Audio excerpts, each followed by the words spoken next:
Hello दोस्तों, आशा करता हूँ कि आप सब अच्छे होंगे। आप लोग के लिए जो है वो हम आधुनिक भारत का इतिहास लेकर के आए हैं, जो काफ़ी एग्जाम ओरिएंटेड है। ये हर जगह पे ये सवाल पूछे जाते हैं, वो आपके कंपटीशन में भी पूछे जाते हैं, वो क्लास 10th में भी आपसे पूछ लिए जाते हैं।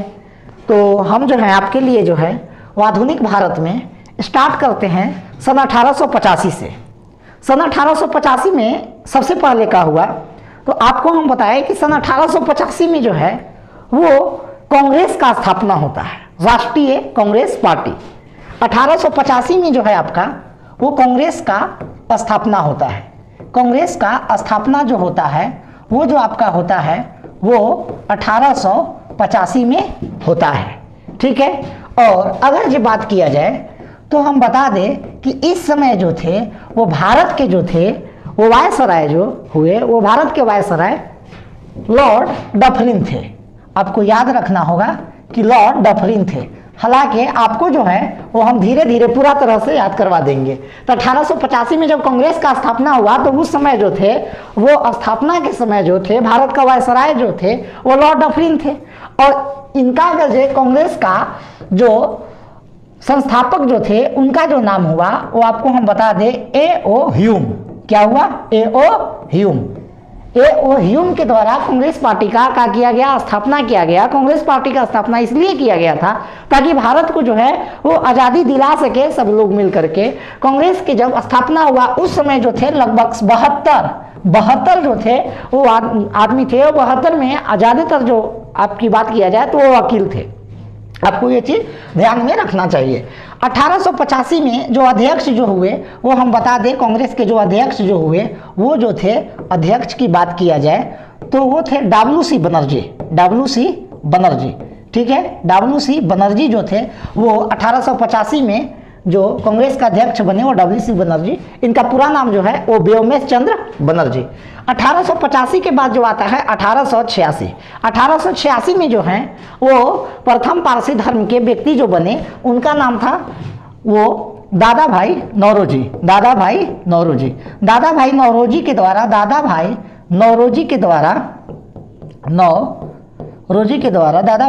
के द्वारा कांग्रेस का 1886 का अधिवेशन किया गया।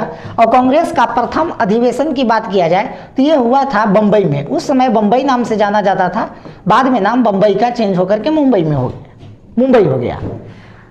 बम्बई से पहले जो कांग्रेस का अधिवेशन जो होना था वो पुणे में होना था, लेकिन पुणे में प्लेग फैल जाने के कारण पुणे में नहीं हो पाया।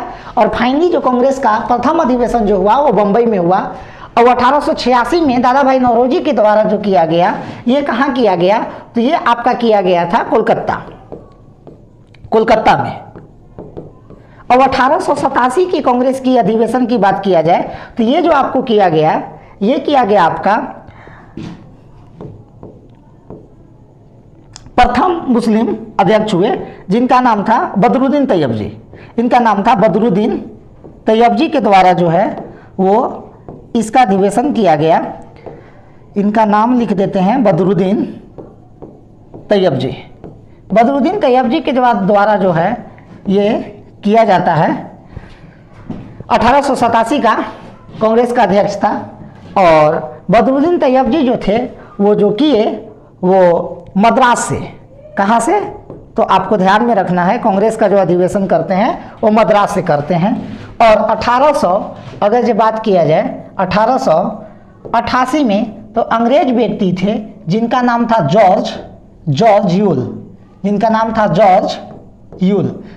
यूल के द्वारा जो है 1888 का कांग्रेस का अध्यक्षता किया जाता है। और ये जो करते हैं ये इलाहाबाद से करते हैं। कहाँ से करते हैं? तो इलाहाबाद से करते हैं। हम चाह रहे हैं कि आधुनिक भारत के साथ साथ जो है वो आपका कांग्रेस का अधिवेशन को भी हम छूते चले, और इस तरह से आपको जो है वो याद भी धीरे धीरे हो जाएगा। अगर जब बात किया जाए तो हम एक बार फिर से बोलते हैं कि 1885 में कांग्रेस की स्थापना होता है। और कांग्रेस के स्थापना के समय जो थे वो वायसराय जो हुआ करते थे वो कौन थे? वो लॉर्ड डफरिन। और जो संस्थापक इसका जो हुए वो A.O. ह्यूम हुए, और प्रथम अध्यक्ष जो हुए वो W.C. बनर्जी हुए, और कहाँ हुआ? बम्बई में हुआ। 1886 में जो थे वो दादा भाई नौरोजी के द्वारा हुआ। कहाँ पे हुआ? तो कलकत्ता में हुआ।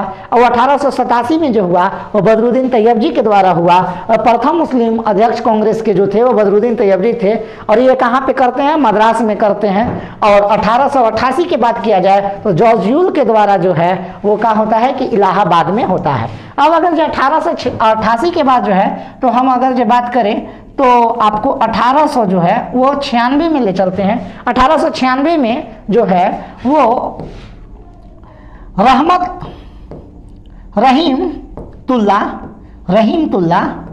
रहीमतुल्ला, थोड़ा सा आपको क्लियर हो सकता है नहीं दिख रहा होगा,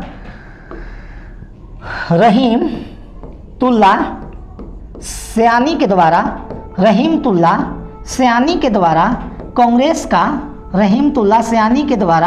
कांग्रेस का अध्यक्षता किया जाता है। और इन्हीं के समय में भारत का राष्ट्रीय गीत वंदे मातरम गाया जाता है। वंदे मातरम आपको बता दें कि वंदे मातरम जो लिखा गया है वो बंकिम चंद्र चटर्जी के द्वारा लिखा गया है। किसके द्वारा लिखा गया है? बंकिम चंद्र चटर्जी के द्वारा लिखा गया है। इनका एक उपन्यास था, उस उपन्यास का नाम था आनंद मठ। तो आनंद मठ जो किताब है उसके अंदर से जो है एक जो दोहा होता है उसी को वो क्या किए, बंकिम चंद्र चटर्जी के द्वारा निकाल करके और वंदे मातरम का कर दिया गया, जो है वो आपको गाया गया। ठीक है। और आगे की बात किया जाए तो 1896 में रहीमतुल्ला सयानी के समय में ही वंदे मातरम गाया गया। और आपको जानकारी के लिए बता दें वंदे मातरम जो गाया जाता है वो 65 सेकेंड में गाया जाता है। ठीक है। और आपको जन गण मन जो है वो जो गाया जाता है वो 52 सेकेंड में गाया जाता है। ये आपको ऑलरेडी पता होगा। 1896 के बाद जो है वो हम जो है वो थोड़ा सा ऊपर की अगर जो बात किया जाए तो हम आते हैं 1905 में। 1905 में अगर जो बात किया जाए तो 1905 में जो है वो आपका जो हो जाता है, 1905 में जो है आपका वो बंगाल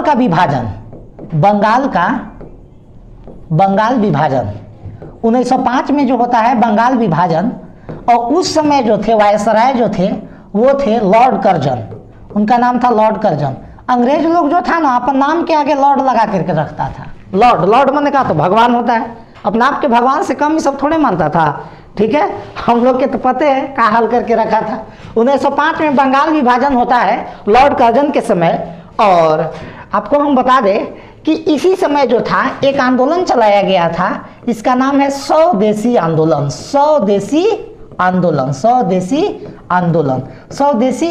चलाया गया। एक इसी का और नाम है, एक अन्य नाम बता दे कि बंग भंग, मतलब बंगाल विभाजन जो हो रहा था उसको भंग करने के लिए आंदोलन चलाया गया। तो बंग भंग अथवा स्वदेशी आंदोलन कहे तो 1905 में चलाया जाता है। और 1911 में पूरा तरह से जो है वो समाप्त रद्द हो जाता है। बंगाल का विभाजन 1911 में रद्द हो जाता है।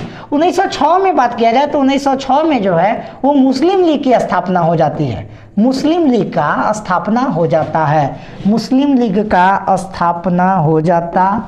है। आपको मुस्लिम लीग की स्थापना, किसकी स्थापना भाई? तो मुस्लिम लीग की स्थापना 1906 में। 1907 में अगर जो बात किया जाए तो नरम दल और गरम दल दोनों जो हैं वो अलग अलग हो जाते हैं। नरम दल और गरम दल हैं वो दोनों अलग हो जाते हैं। अब आपको पता नहीं चल पा रहा होगा कि नरम दल और गरम दल हैं क्या। तो आपको हम बता दें कि आज़ादी की लड़ाई जो लड़ रहे थे, जो भी हमारे क्रांतिकारी लड़ रहे थे, उसमें जो थे कि कुछ जो थे वो जैसे सुभाष चंद्र बोस हो गए, भगत सिंह हो गए, ये सब कुछ ऐसे लोग थे जो काफ़ी गरम दल के। ठीक है। मतलब इनको बर्दाश्त ही नहीं होता था। ठीक है। मतलब ये नहीं है कि एक गाल पे मारो तो दूसरा गाल आगे कर लेंगे, इस तरह से ये चाहते ही नहीं थे। तो नरम दल में ऐसे ही पता चलता है कि जो मतलब नरमी से लड़ाई लड़े, जो आराम से प्रोटेस्ट करे, झगड़ा ना करे बेवजह, आराम से मतलब शांति से बिना काफ़ी झगड़ा किए हुए तो नरम दल वाले उसी में आते थे, लेकिन गरम दल वाले को बर्दाश्त नहीं होता था, वो किसी से भी झगड़ा कर लेते थे, ठीक है। तो थोड़ा सा गरम दल वाले की अगर जो बात किया जाए तो गरम दल वाले जो थे, आपको पूछता है कि कहाँ से बिलोंग करते थे, तो गरम दल वाले जो थे वो ग्रामीण पृष्ठभूमि से बिलोंग करते, ग्रामीण पृष्ठभूमि से बिलोंग करते। अच्छा, ग्रामीण लोग मतलब ऐसे तो कहा जाता है गांव के लोग ऐसे मारपीट करे में क्या होता है, थोड़ा सा आगे होता है। हालांकि भाई आजकल कोई कम नहीं है किसी से, समझ में लगा ना। लेकिन थोड़ा सा जो ग्रामीण पृष्ठभूमि से जो थे वो गरम दल वाले थे। नरम दल वाले थोड़ा सा बस आज़ादी मिलेगी, आराम आराम से मिलेगी, ठीक है। और 1900 जो है आपको बात किया जाए तो 9 में जो है वो मार्लो मिंटो अधिनियम आया, मार्लो मिंटो अधिनियम आया, मिंटो अधिनियम आया,